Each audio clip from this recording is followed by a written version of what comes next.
Hi, everyone, and welcome to Reimagine Agriculture, the podcast where we explore the future of farming, food, and rural life across Europe through the eyes of the people shaping it. I'm Teresa Carvalho, and in this series, we'll meet people from across Europe who are reshaping the future of agriculture. In this episode, we're traveling to Greece to meet Dionysios Pavlopoulos, an agronomist specializing in animal science who is pursuing his PhD at the Agricultural University of Athens. His work spans environmental chemistry, circular economy, and feed biotechnology, combining practical experience with innovative research in sustainable agriculture. Hi, Dionysios. Hello, thank you for your invitation. Thank you. Um, Thank you. Can you start by telling us a little bit about yourself, your story, your studies, and most importantly, how you managed to balance it all? I listened your intro and I was like, okay, it's this me. Yeah, I'm agronomist as you told before. I'm working in Agricultural University of Athens. The last 8 years there. The last 5 years I'm on my PhD studies. Um, My field is on plant chemistry and toxicology, and all this is the general field of me. Wow. So you're currently doing a PhD in environmental chemistry, focusing on circular economy and feed biotechnology, which sounds Yeah. super technical, but also very relevant to the big sustainability goals of the European Green Deal and of the CAP. How do you see your work contributing to what the EU calls climate smart or circular agriculture?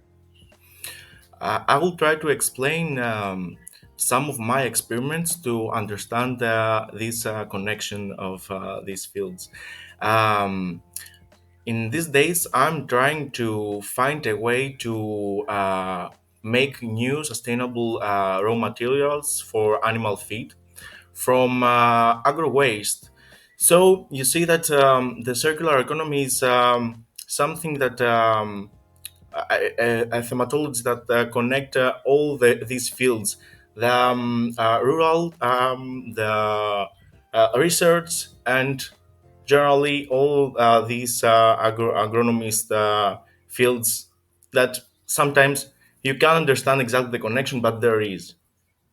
For people unfamiliar with your field, what's one simple example of circular economy in everyday agricultural practice?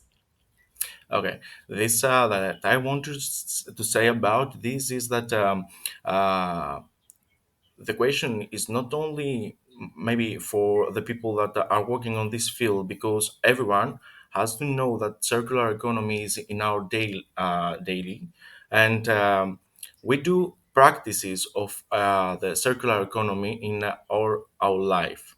For example, um, in Greece, we have so many villages, and the most of people in Greece they have at summer to go to a village.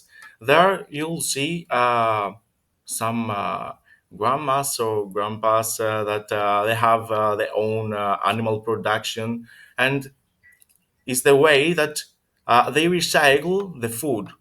This is example. In the town, maybe the reuse of something for a can maybe is a way of the circular economy. So it's not only for my field; it's generally for all the people to know that we have so many practices in our life that is matching so much with the practices of the circular economy. So, you have also hands on experience in the field through your family's farm in the Peloponnese. So, Mhm. growing up in that environment must have given you a unique perspective on the challenges and the opportunities in agriculture. So, how has that experience shaped your understanding of policies like the CAP? Um, because I'm very close to my village that is like another from Messina, Kalamata. Um, and I remember my all my life to be there with my parents and to produce our figs and our olive oil. I remember always how we have to find a way to be more ecological, or all these that cap sharing. So yeah, it's many years that I'm reading about all these policies of CAP, and how we can find a way to follow these strategies and all these. So, do you think young people in general understand how policies like the CAP affect farmers and rural communities, or even the food they eat on a daily life? Um, Good question. I think that they can understand, but the problem is that they're not so informed about the CAP policies. I think this is the different. It's not so difficult to understand, but it's difficult to find the information for the CAP.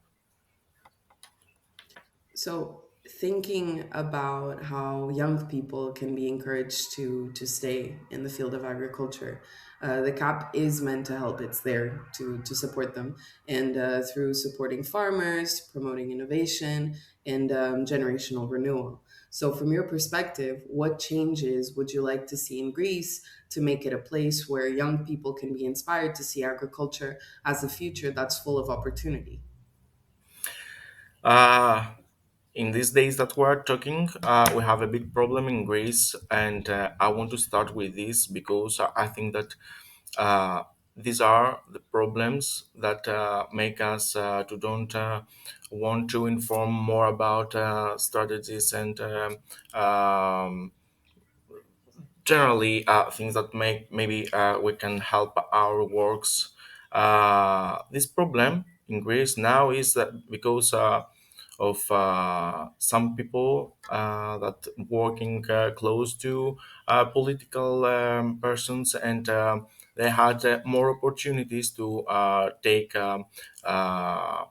some extra things from the cap policies. So this that I think that is very important to see the people that want to start is that they have to work alone, and to have to search alone the all these strategies that they need to use.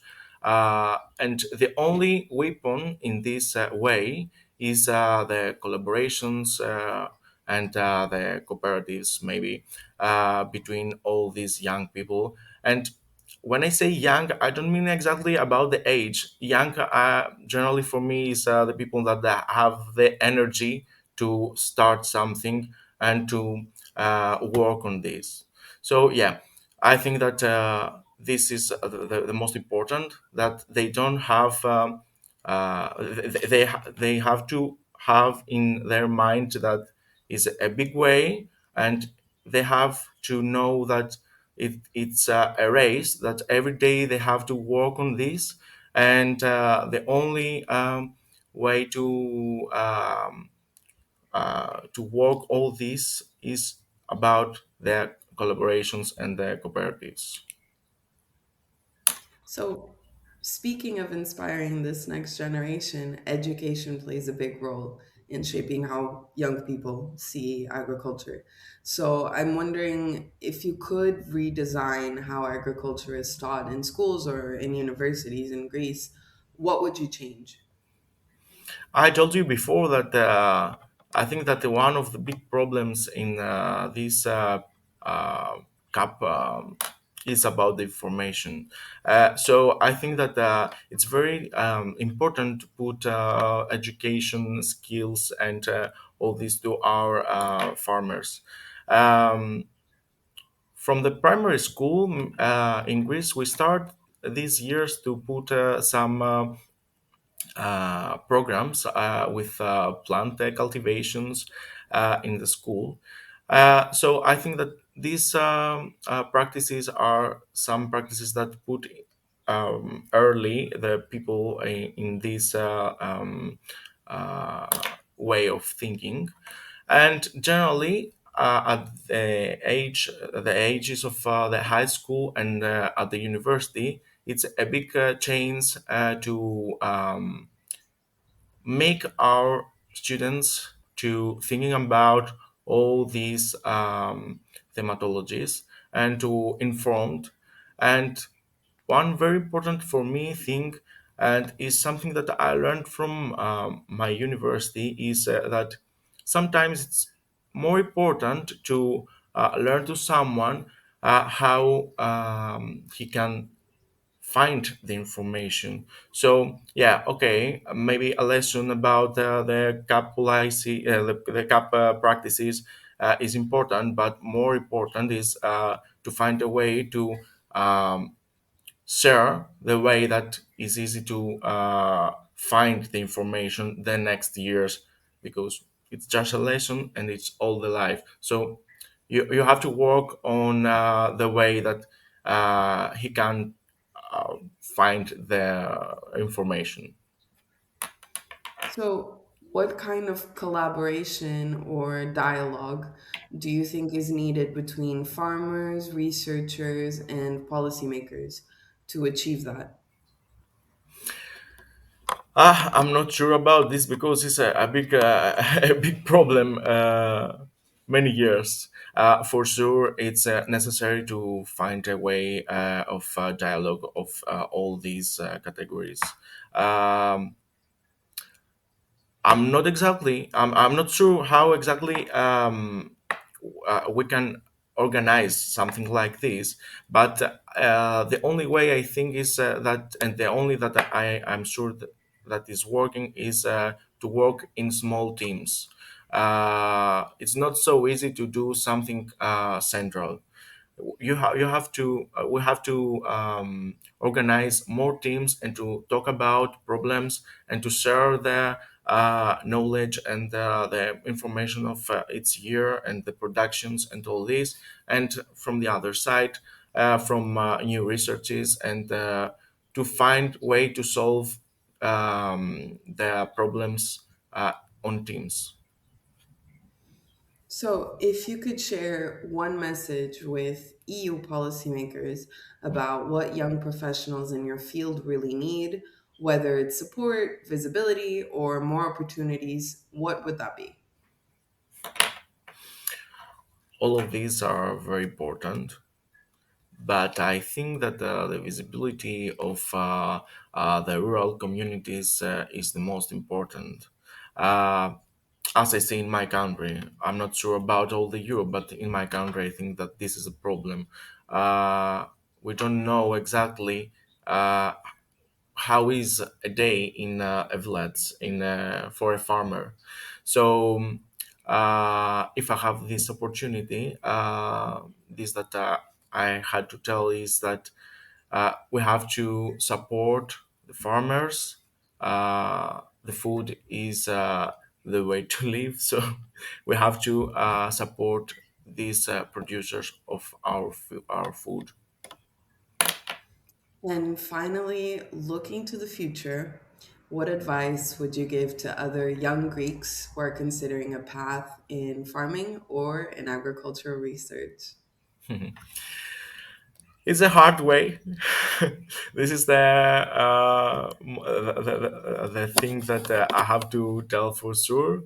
But it's a very beautiful way to be close to people that are working on the nature, or to be these people. Um it's a beautiful way to work, and you have so many opportunities sometimes to change your production, your research. You have, it's not a work, a job that is one way. You have so many opportunities with this. Uh, I mean, both from this field and from farming and for research. And sometimes, and I tell it because I do it, you can do this at the same time, both of them.